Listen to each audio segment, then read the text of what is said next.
Well, this is interesting. Um, so I guess I'm on. Hello, everyone. This is the first time. This is the first time I'm doing this Facebook Live feature from my desktop. Anyway, this is kind of a new feature for me. I saw a friend of mine, Oz, do this the other day, and I realized that they had not only brought the live videos feature back, but also enabled it so that you could do it from your desktop. So I thought I would give this a try and see if I could talk about a few things. This was a good opportunity for me to remove myself from the situation I was in a few minutes ago, which was nothing dire, but I've talked about in the past a couple times that I suffer from a couple of mental health disorders, one of them being generalized anxiety disorder. And I also have OCD as well. And sometimes one of them can be a trigger for the other, you know. For example, I was trying to fold clothes a few minutes ago after doing laundry, but because I have OCD, I found that I had a tendency to try to line up the towels that I was folding so that they would be perfectly even with the other towels. The problem is I have older towels and they're kind of getting worn out, and I need to go get new ones. But they weren't lining up properly, and I was starting to get frustrated because of that to the point where I started having an anxiety attack. This is like about 10 minutes ago, so I'm still kind of in the midst of it. But I was, suffice to say, having a little bit of a freak out. And I don't mean freak out in the Le Freak Sashik kind of way. I mean, in the bad sense, you know. So, when you are not on meds to control any of your mental health issues, if you have any, if it's something like generalized anxiety disorder or you're having panic attacks or something like that, usually the best course of action would be to remove yourself from the situation or to remove any of the triggers associated with it.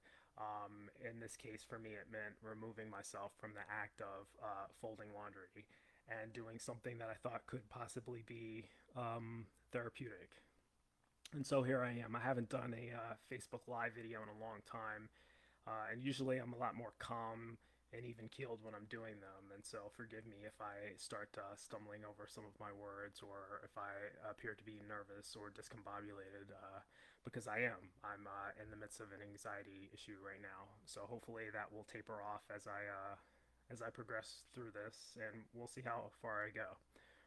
I was trying to think of something interesting that I could talk about theologically, and I noticed that as I was trying to think of a newish topic or something different to bring up, I realized that I couldn't really do it. There's only so many topics related to theology, and they tend to recycle. And so then I changed my strategy into maybe talking about something that was common, but maybe approaching it from a different way. And the two things that occurred to me were this idea of biblical literalism and also Christian theological contradictions. And what I mean by Christian theological contradictions is contradictions in a person's own theology that are not necessarily a Bible verse contradicting another Bible verse. I'll get more into that later, because I will talk about that separately and try to explain what I mean. But first, I wanted to tackle this idea of biblical literalism. Um, I hear people describe themselves as biblical literalists oftentimes, and that term annoys me. I've found recently that that's an annoying term for me because I don't like it because it's not true. Um, there's no such thing as a biblical literalist. And when I say that, I'm meaning that the person is only as literal as they want to be, given their own framework. And I'm going to try to pull up an example of that. I like looking at the example of Malachi 3:6, where it's talking about the unchanging nature of God, right? And so this is a theological position that God doesn't change, and it's based on Malachi 3:6. I, the Lord, do not change. So you, the descendants of Jacob, are not destroyed, right? And so this is God describing the necessity of his unchanging nature, the fact that you can always rely on him to keep his promises because he doesn't change. If he's going to make a promise, then he's going to keep it. He doesn't change, right? And then this is kind of bolstered. That was from Malachi, the Old Testament. You get some verses in the New Testament as well that kind of bolster that idea. Hebrews 13:8, for example, says, Jesus is the same yesterday and today and forever, right? So if you are a Trinitarian who believes that Jesus is God, well, that's all the evidence you need to validate Malachi 3:6, at least internally validate it with supporting scripture. They both seem to say that God does not change. Even if you're not a Trinitarian, even if you think that Jesus is just the Son of God, he still reflects God's nature in terms of, his moral essence, right? He still sits at the right hand of God. He still does the will of the Father. So if God is not changing, then Jesus shouldn't be changing either. Otherwise, he's not a perfect reflection of his Father. And so, either way, you have a couple of different verses speaking to the unchanging nature of God, right? But there's a problem with that because if you interpret it literally, this can't be true. The Bible itself demonstrates changes in Jesus. There's a period of time, a long period of time, for which Jesus is not walking the earth. And then at some point, he's born, right? He's born of a virgin, so say the Gospels. So he goes from a state of being unborn to a state of being born. He was a child at one point. The scripture talks about him being a child and teaching in the synagogues. And then it also talks about him being an adult later on. So he goes from being a child to an adult, right? And then at some point he's crucified, he's executed, and he's dead for 3 days or a day and a half, depending on how you do the math. But he goes from a state of being alive to a state of being dead, and then he's resurrected back to life.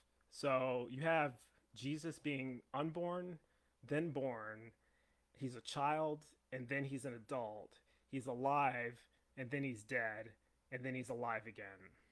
Those are all changes, significant changes, fundamental changes to a person's essence, so to speak. So that would make Malachi and Hebrews incorrect. That would mean that they are contradicted based on the Bible's own narrative. So that's problematic if you interpret those passages literally. One of the ways that you can get around that, this is how a lot of Christians would get around that, is to say that those verses, they're not talking about his physical existence. They're not talking about his body going through changes. They're just talking about in the ontological sense, which is completely subjective, by the way. But in the ontological sense, his morality doesn't change. His position as an authority, his position as judge of mankind or as the redeemer, or the status of him being a creator, or all of the above. You can say in that sense, in those senses, God is not changing. He's always the creator. He's always moral. He's always the judge.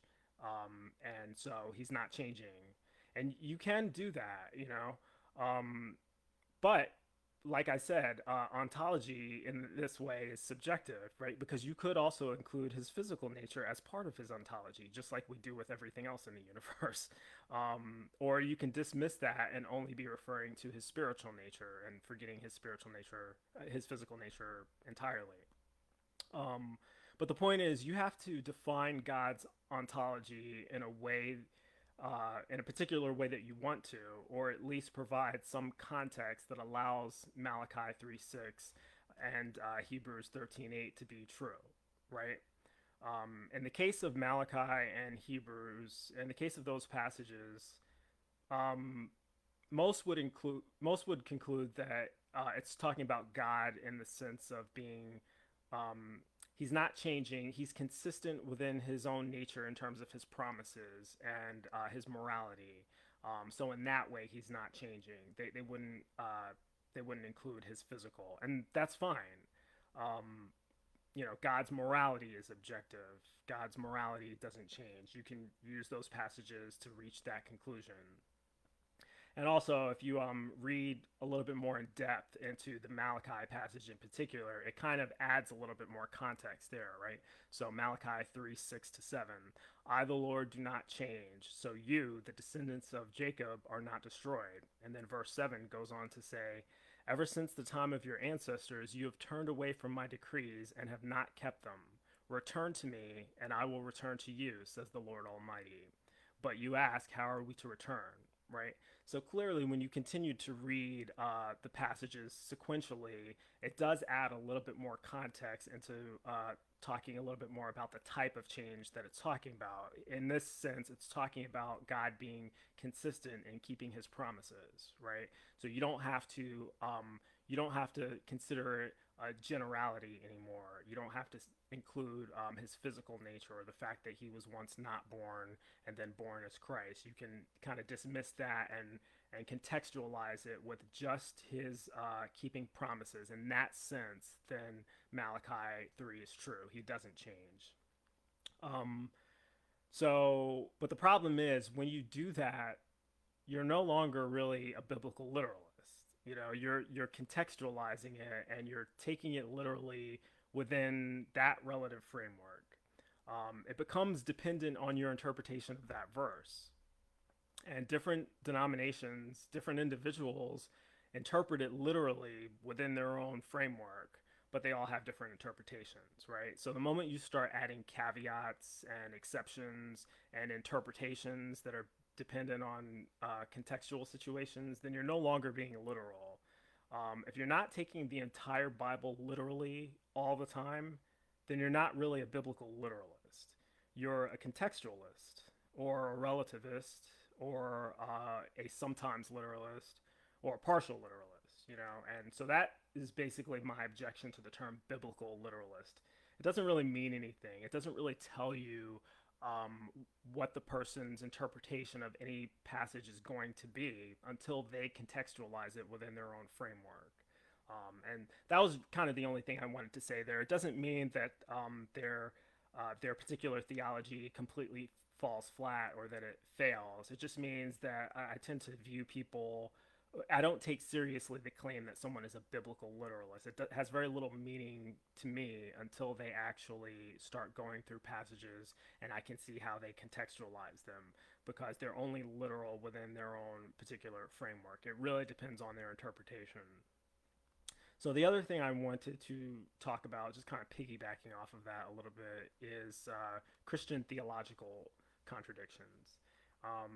And the reason I phrased it that way instead of biblical contradictions is because sometimes I think that when theists and Christians hear atheists talk about contradictions, they automatically assume that you're talking about a Bible contradiction where you have one verse that's saying a particular thing and then another verse that's saying seemingly the opposite thing, creating some sort of paradox. And yes, there are many of those, and I could spend all day talking about Bible contradictions.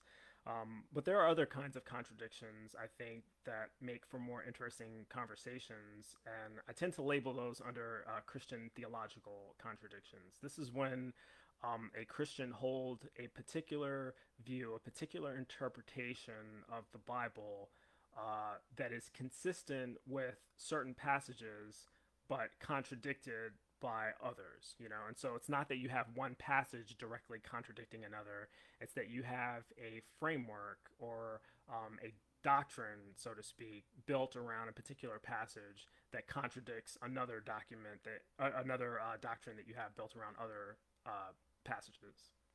And so I'm going to use the example of morality since we just got finished talking about it, the idea that God's morality doesn't change. If you believe that Malachi and Hebrews are correct, those passages which talk about the nature of God in a moral sense not changing, and you've isolated it to be that, so you're a biblical literalist, but what you really mean is he doesn't change in that particular sense, not in the general sense.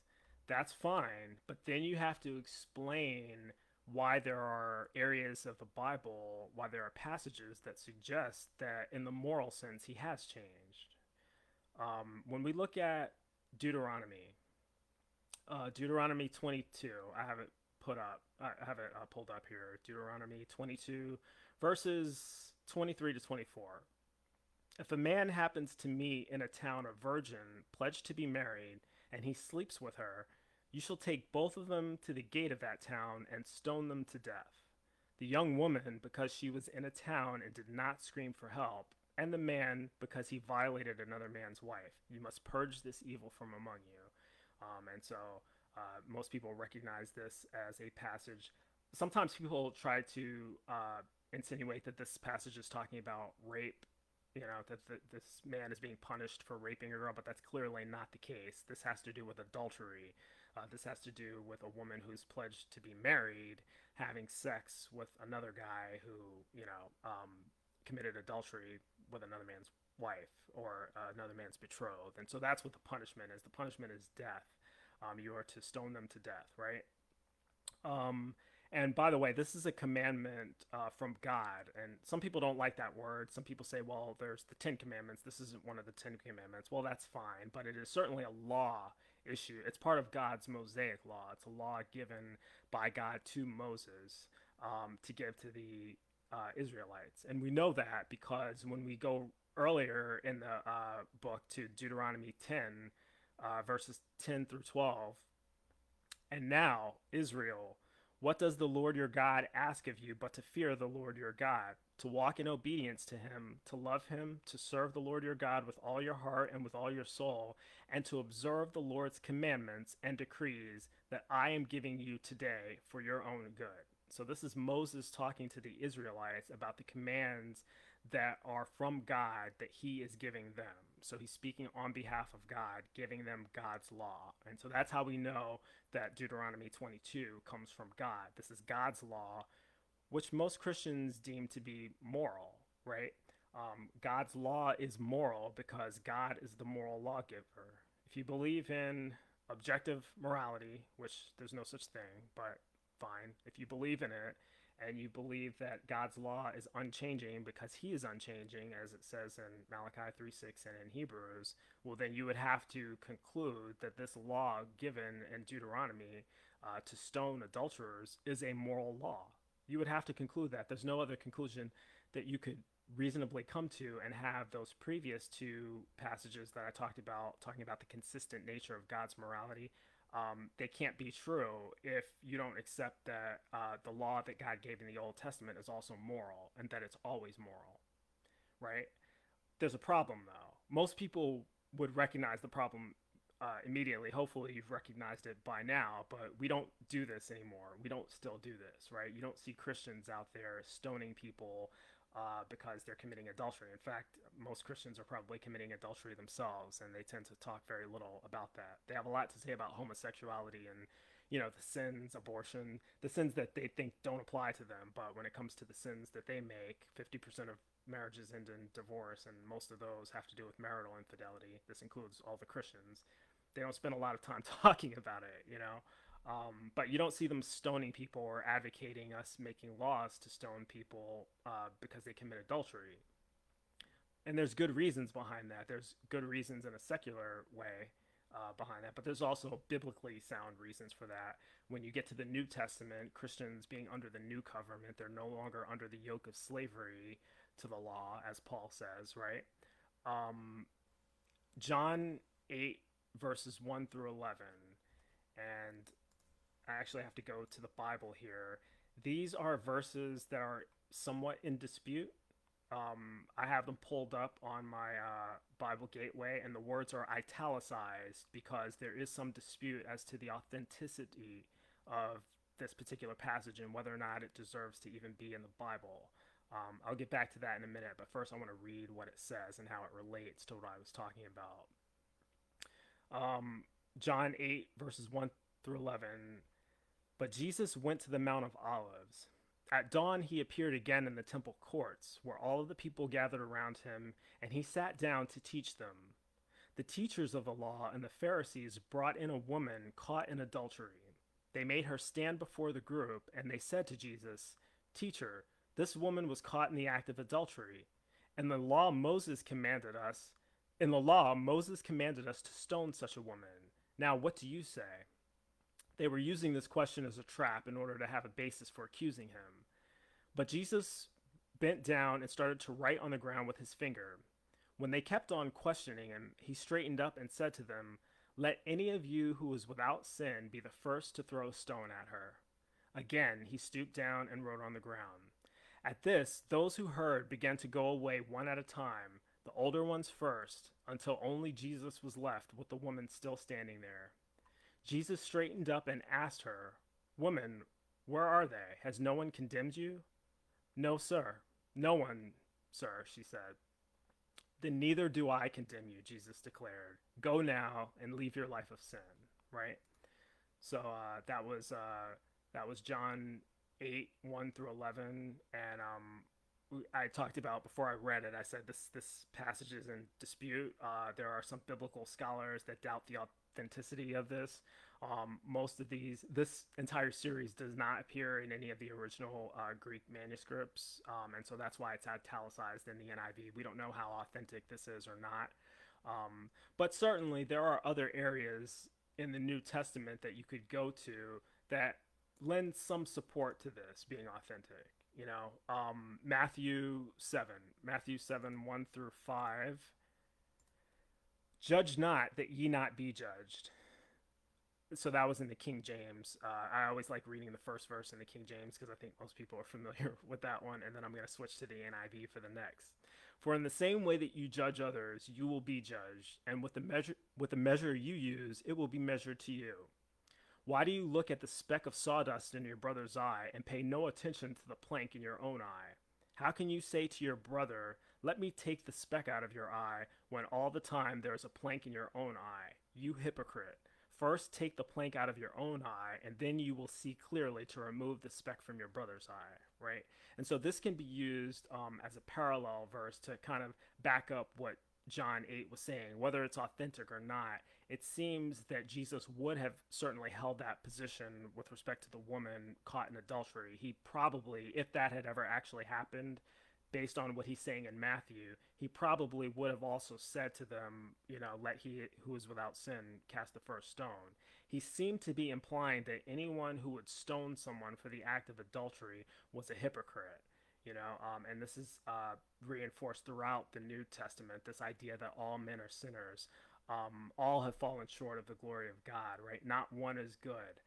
No one is good but God alone, right? So if someone is following a law, if them following a law makes them a hypocrite for doing so, then the law is not moral, because the person who follows it becomes immoral for following it.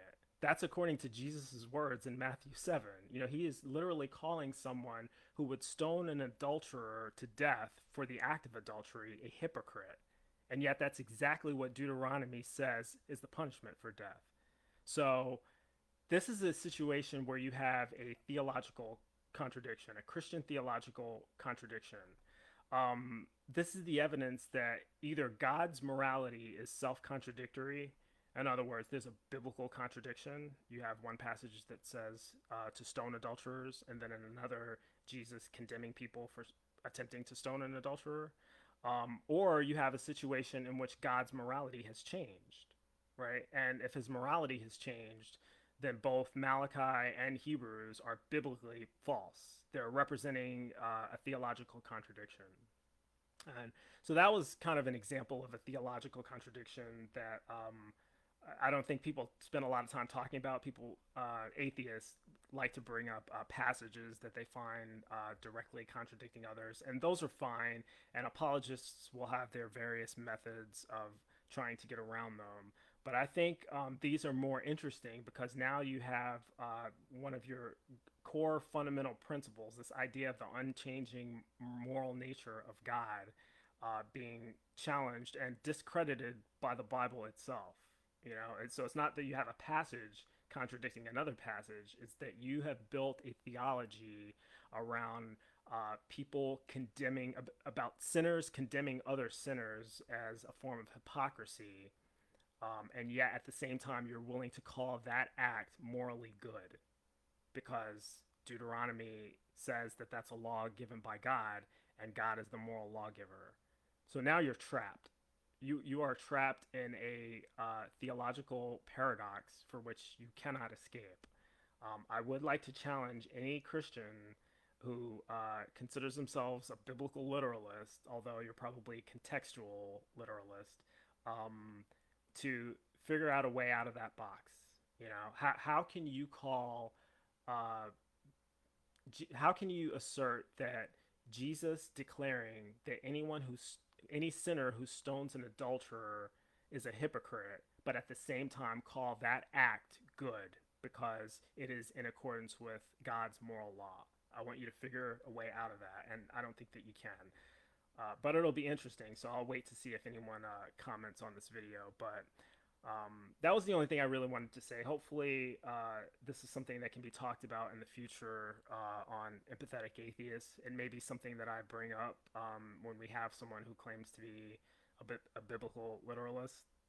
Um, and I don't want to straw man all Christians. Not every Christian claims to be a biblical literalist, of course, and so it's important for me to ask the question and to be inquisitive about that before making the accusation. But it's certainly something to bring up, and it's certainly something that I would like to get Christians' perspective on how they can resolve this contradictory state.